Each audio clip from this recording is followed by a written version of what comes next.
This video is for the MSc second semester microbiology students according to their syllabus on the topic mycosis. So mycosis is a fungal infection. It is a disease which used to happen because of the fungus. The medical definition for the mycosis is infection with or a disease caused by the fungus. Mycosis एक ऐसा disease है जो कि fungal infection की वजह से होता है, फंगस की वजह से होता है. Basically mycosis is use to be divided या फिर it is being classified into 4 categories according to the tissues involved in the fungal infection. First is superficial mycosis, second is subcutaneous mycosis, third is systemic mycosis, fourth one is opportunistic mycosis. Superficial mycosis ऐसे mycosis होते हैं या फिर ऐसे disease होते हैं जो कि outer layer of skin, nails and hairs में इन्फेक्शन कॉज करते हैं. मतलब कि फंगस जो है वो outer layer of skin, nail and hairs में इन्फेक्शन कॉज करते हैं. दूसरा है सबक्यूटेनियस माइकोसिस.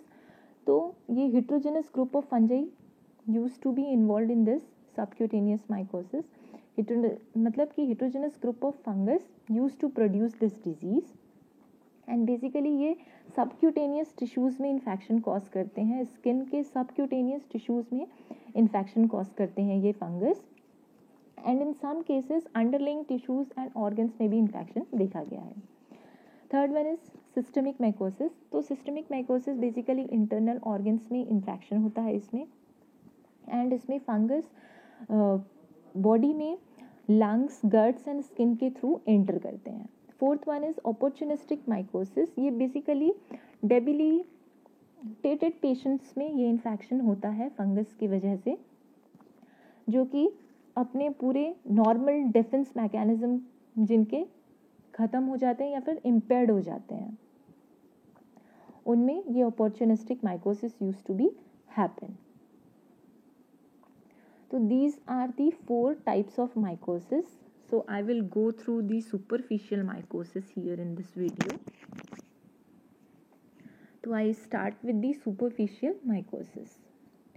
Superficial mycosis, अभी हम लोगों ने देखा कि superficial mycosis एक ऐसा डिजीज़ है जिसमें इन्फेक्शन जो है कहाँ होगा, आउटर लेयर ऑफ स्किन में होगा. मतलब फंगस जो है वो इन्फेक्शन कहाँ कॉज करेंगे, outer layer of skin, nails and hairs में इन्फेक्शन कॉज करेंगे.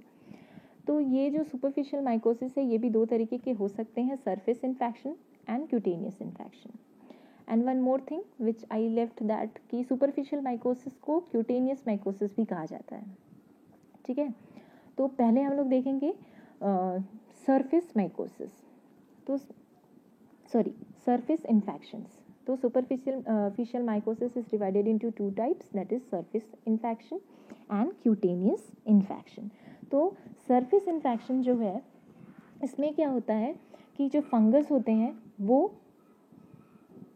स्किन के डेड लेयर्स में एंड अपेंडेजेस में ग्रो करते हैं. ठीक है, and in this surface infection the fungus does not use to come in contact with the living tissues. living tissues के कांटेक्ट में नहीं आते, जिसकी वजह से कोई भी इन्फ्लामेटरी रिस्पॉन्स देखने को होस्ट में नहीं मिलता है. इनके एग्जाम्पल्स हैं tinea versicolor, tinea nigra and piedra. ये डिजीज़ है. And then next is cutaneous infection, जिनमें हमको डर्मेटोफाइटोसिस देखना है जो कि हमारे सिलेबस में भी है, इसलिए we will see it in a detail. So before that we should know कि व्हाट इज़ क्यूटेनियस इन्फेक्शन. तो क्यूटेनियस इन्फेक्शन क्या है, ये इसमें basically the infection use to be confined in the cornified layer of the skin and its appendages. And इसमें various inflammatory and allergic response देखने को मिलता है, unlike the surface infection. And इसके सबसे इम्पॉर्टेंट क्यूटेनियस इन्फेक्शंस जो होते हैं वो डर्मेटोफाइटोसिस होते हैं. जो कि बेसिकली डर्मेटोफाइट्स की वजह से होता है. इसके एग्जाम्पल डर्मेटोफाइटोसिस, कैंडिडियासिस है. So I will go through the dermatophytosis here, which is a type of superficial mycosis and it is a type of cutaneous infection. Okay, so here I will start the dermatophytosis. तो dermatophytosis को commonly taenia के नाम से भी जाना जाता है या फिर इसको रिंग वॉर्म भी कहते हैं. ये humans, other animals and birds में भी ये इन्फेक्शन देखने को मिलता है. इसके कॉजेटिव एजेंट या फिर पैथोजन जो है, ये जो डिजीज़ जिसकी वजह से होता है डर्मेटोफाइटोसिस, वो डर्मेटोफाइट्स हैं. डर्मेटोफाइट्स की वजह से ये डिजीज़ होता है. ठीक है. डर्मेटोफाइट्स बेसिकली कैराटिनोफिलिक फंजी होते हैं.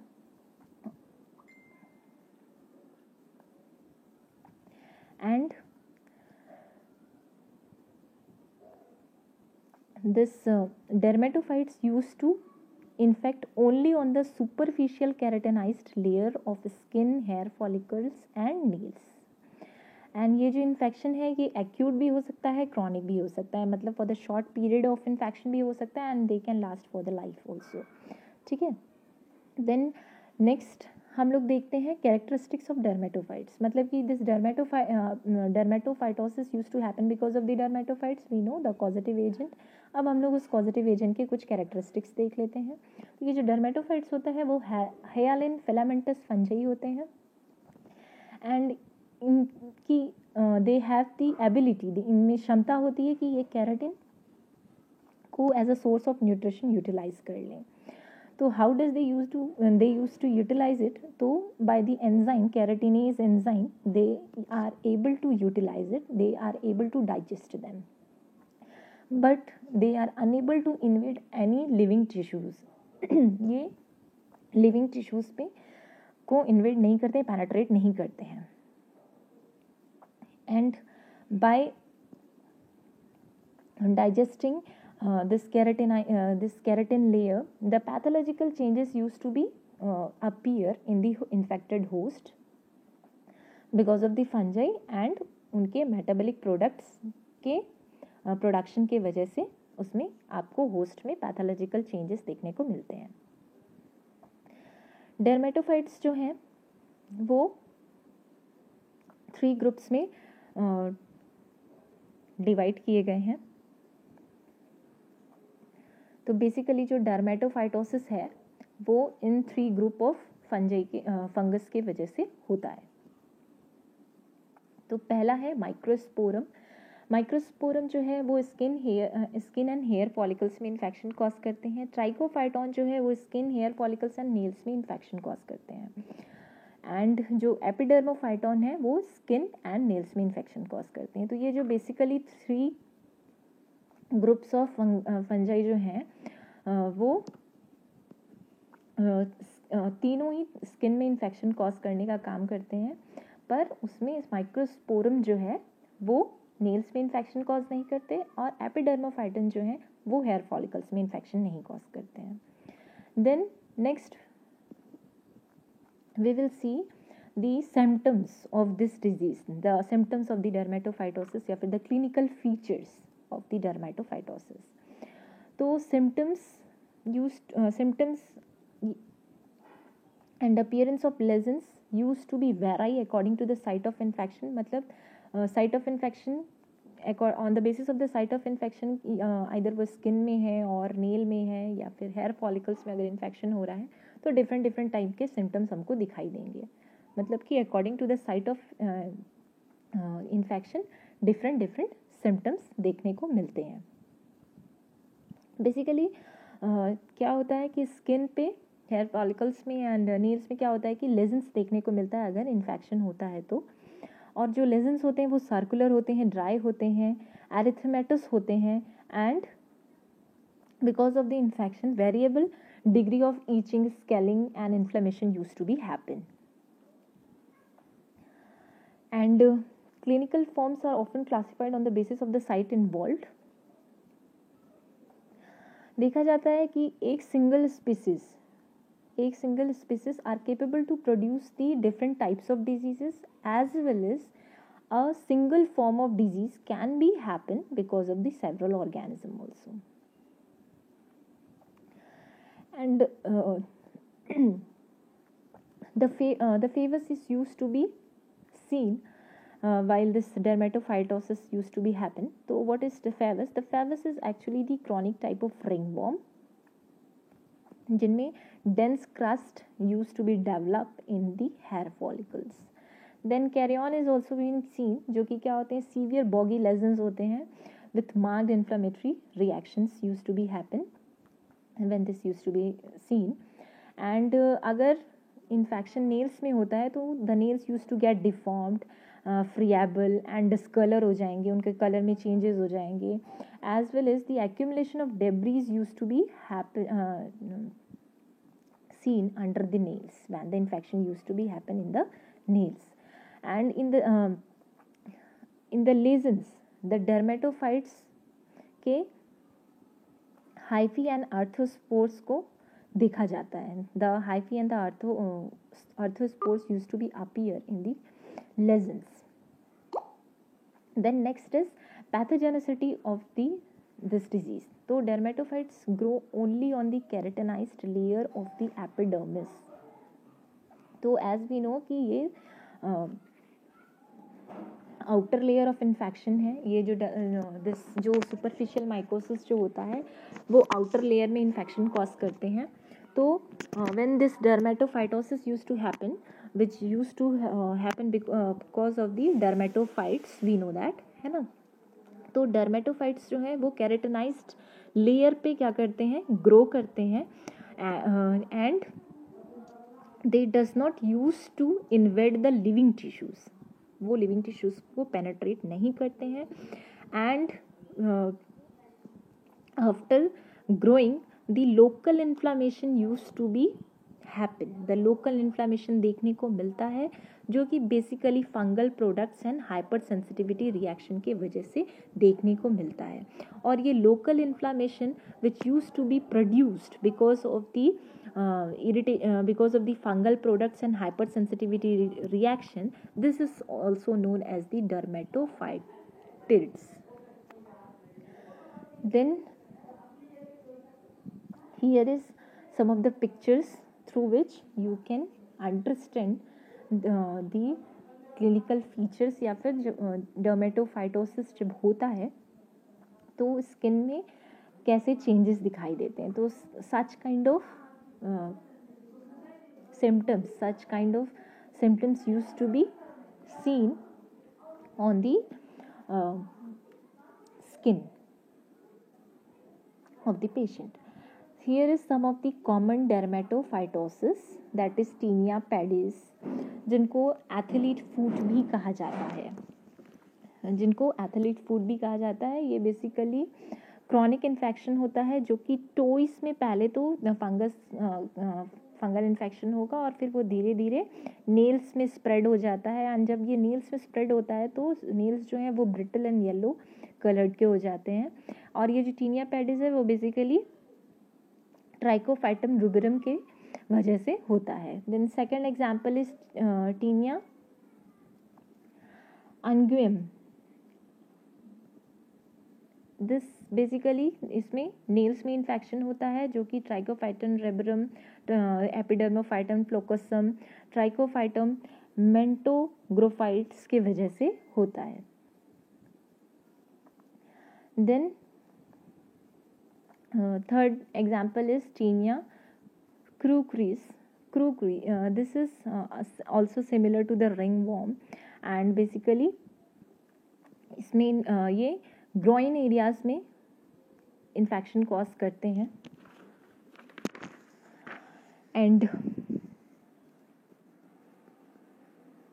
बेसिकली क्या होता है कि ये the lesions use to be spread from the upper thigh to the genitals and it is caused by the trichophyton rubrum, trichophyton mentogrophytes and epidermophyton floccussum. Then next is diagnosis of the dermatophytosis. तो the diagnosis is established by the clinical features.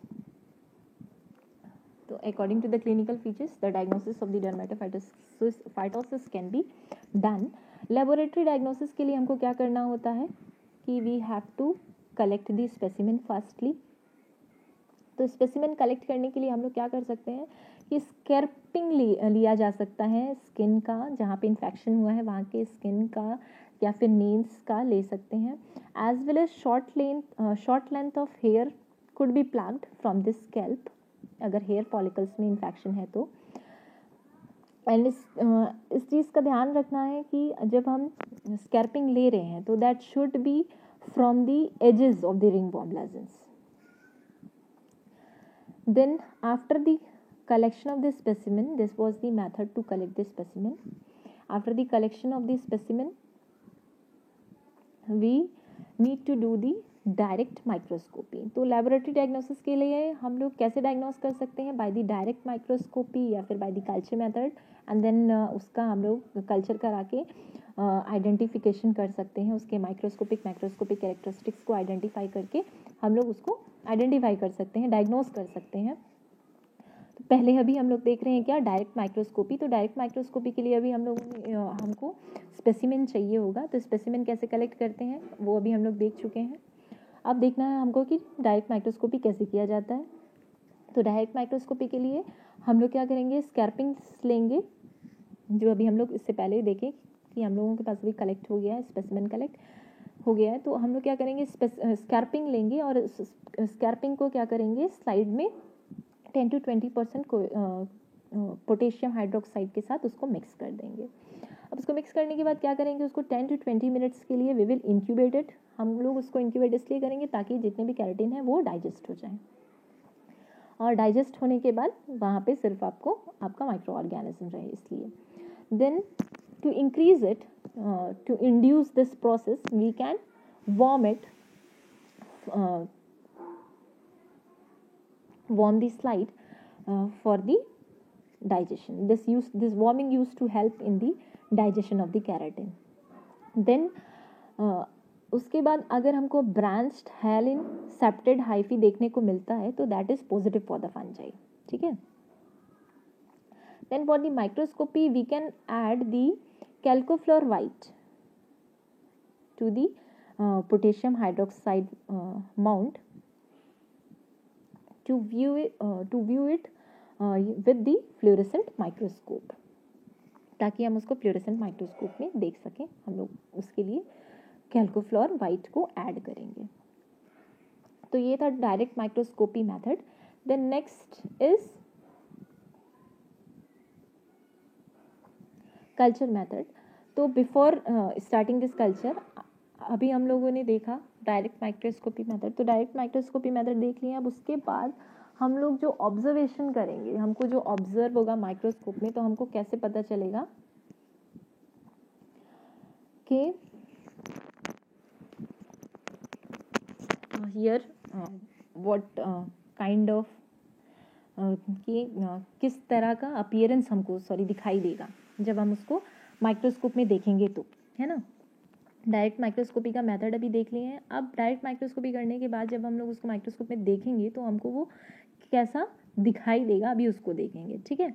तो अगर हम लोग skin और nails के scalp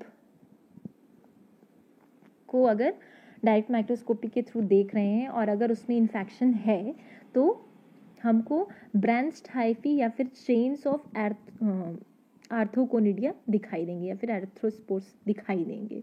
ठीक है. सारे ही टाइप के डर्मेटोफाइट्स में.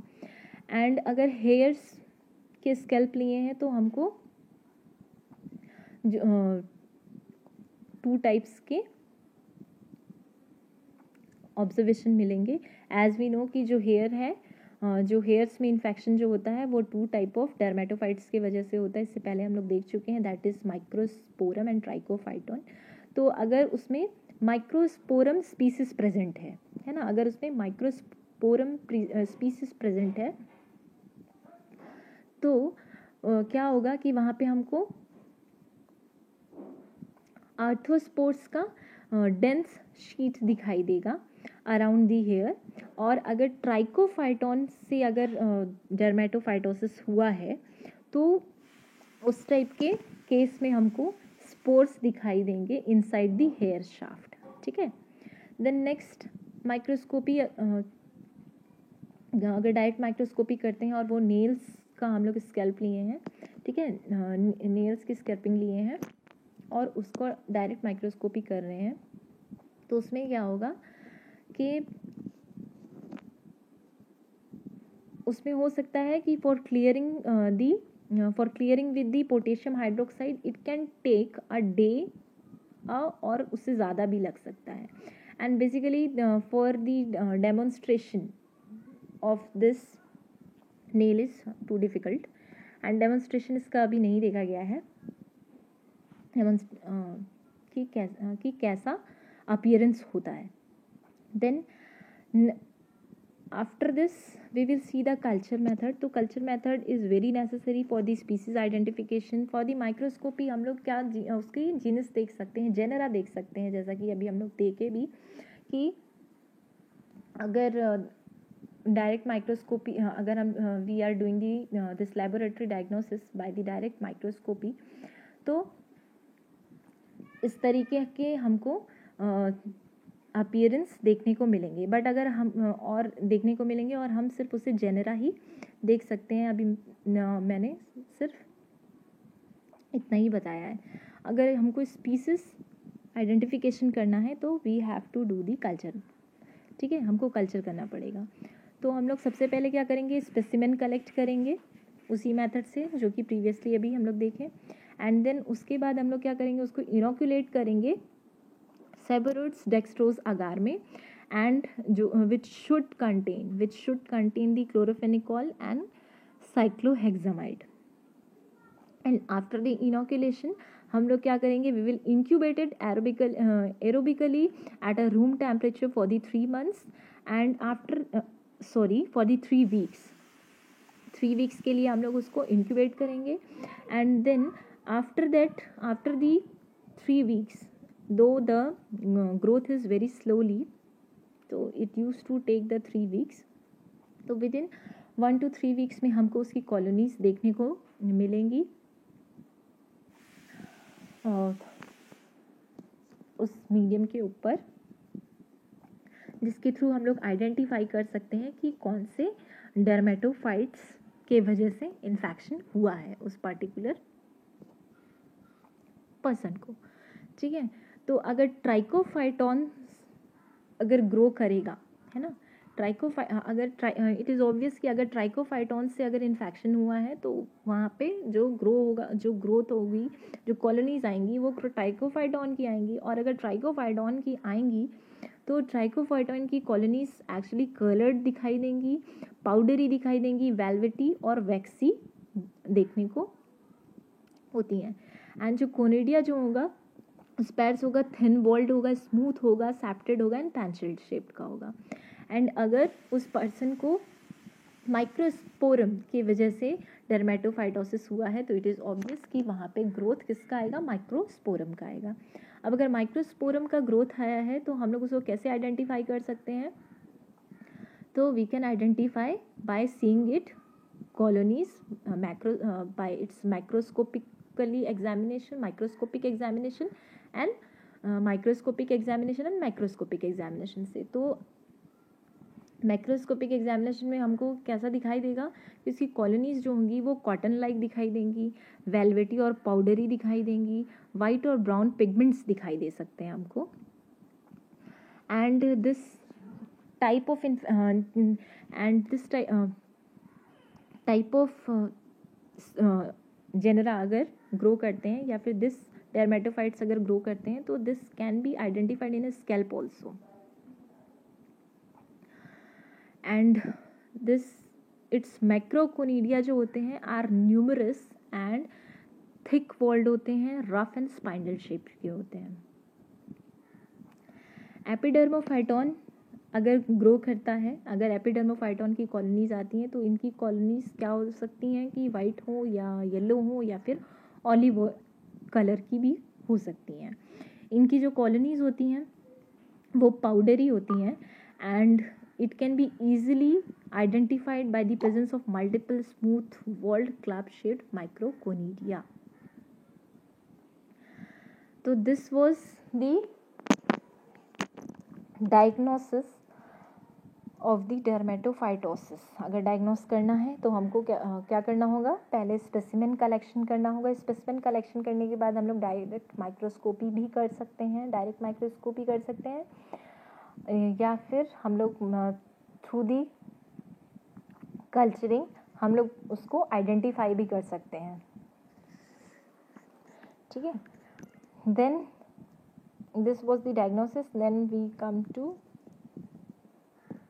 अब हम लोग देख लेते हैं treatment of this dermatophytosis disease. Dermatophytosis के ट्रीटमेंट के लिए हम लोग क्या कर सकते हैं, we can use the different types of the antibiotics, we can use the different drugs. तो अगर माइल्ड टाइप ऑफ इन्फेक्शन है तो हम लोग क्या कर सकते हैं, we can use the imidazole to cure that mild type of infection. और अगर सीवियर इन्फेक्शन है तो हम लोग क्या कर सकते हैं, ग्रिसेफ्लुविन टैबलेट्स ले सकते हैं. ग्रिसेफ्लुविन टैबलेट्स ले सकते हैं फॉर 4 to 6 वीक्स के लिए अगर स्किन इन्फेक्शन है तो. और अगर सीवियर टाइप का हेयर इन्फेक्शन है तो हमको इसका टेबलेट 3 to 6 मंथ तक के लिए लेना पड़ेगा. और अगर severe type of nail infection है तो इसके टेबलेट्स हमको 1 ईयर तक रेगुलरली लेने पड़ेंगे. एंड नेक्स्ट हम लोग ट्राइजोल भी ले सकते हैं, that is itraconazole of 100 mg once daily. या फिर the oral imidazoles, that is ketoconazole of 200 mg twice in a day should be taken to cure या फिर for the treatment of the dermatophytosis. So to control this dermatophytosis we can follow this preventive measures, that is कि हमको personal cleanliness maintain करके रखना चाहिए, है ना. To control this disease we should avoid the contact with the infectious materials. and हमको if a person is suffering with this disease, है ना, this infection, तो उसका इफेक्टिव ट्रीटमेंट कराना चाहिए. एंड अगर किसी पेशेंट का अगर कटिंग किया गया है बार्बर शॉप में तो फिर उसके तुरंत बाद किसी हेल्दी पर्सन को या फिर किसी दूसरे पर्सन को यूज़ नहीं करना चाहिए उन इंस्ट्रूमेंट्स को, बिकॉज इस fungus infection can be spread, है ना. तो इसको अवॉइड करने के लिए हम लोग क्या कर सकते हैं कि we should clean the barber shop instruments by the hot mineral oil. And to avoid this disease या फिर अवॉइड दिस इन्फेक्शन हम लोग क्या कर सकते हैं, प्रॉपर talcum पाउडर यूज कर सकते हैं टू कंट्रोल दिस डिजीज. तो this was the dermatophytosis. Then again in the next video we will see the another topic of our syllabus.